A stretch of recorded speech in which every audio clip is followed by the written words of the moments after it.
বাঙালি জাতীয়তাবাদের নামে অবাঙালি জনগোষ্ঠীর সাথে এখানে বিভেদ তৈরি করে রাখা হয়েছে।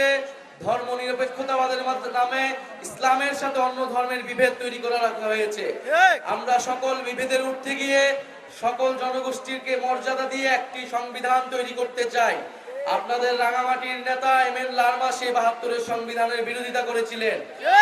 আমরা চাই যে মুজিববাদী সংবিধানকে বাতিল করে নতুন একটি গণতান্ত্রিক সংবিধান আপনি আমি মিলিয়ে বসে নতুন একটি চুক্তি আমরা তৈরি করব, যেখানে আপনার অধিকারও থাকবে, আমার অধিকারও থাকবে।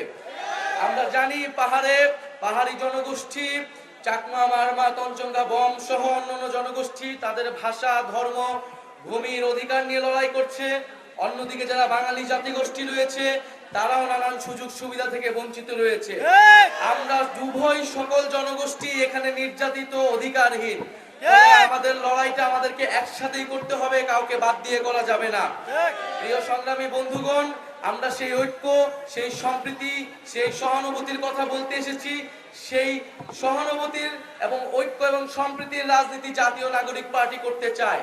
পাহাড়ে যে অশান্তি, যে বিভেদ বছরের পর বছর জিয়ে রাখা হয়েছে, এবং আমরা সেই অশান্তি এবং বিভেদকে দূর করতে হবে এবং বাংলাদেশের সার্বভৌমত্ব, আঞ্চলিক অখণ্ডতা এবং জাতীয় নিরাপত্তার জন্য আমরা সবাই ঐক্যবদ্ধভাবে লড়াই করব।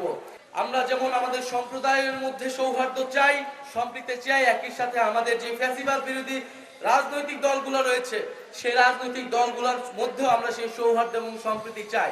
পুরনো সংঘাত এবং বিরোধিতার রাজনীতি থেকে আমাদের বের হয়ে আসতে চাই। আমরা যদি কোনো সমালোচনা থাকে সেই সমালোচনা আমরা গণতান্ত্রিক ভাবে যাতে সবাই প্রকাশ করে সেই আহ্বান সকল রাজনৈতিক দলের প্রতি আমরা দিতে চাই।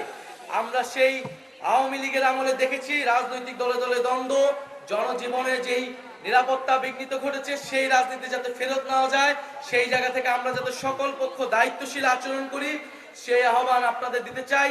জনগণের কাছে আমরা সবাই সবার বক্তব্য নিয়ে যাব। জনগণই বৈধতা, জনগণই ঠিক করবে জনগণ কাদের কাছে যাবে।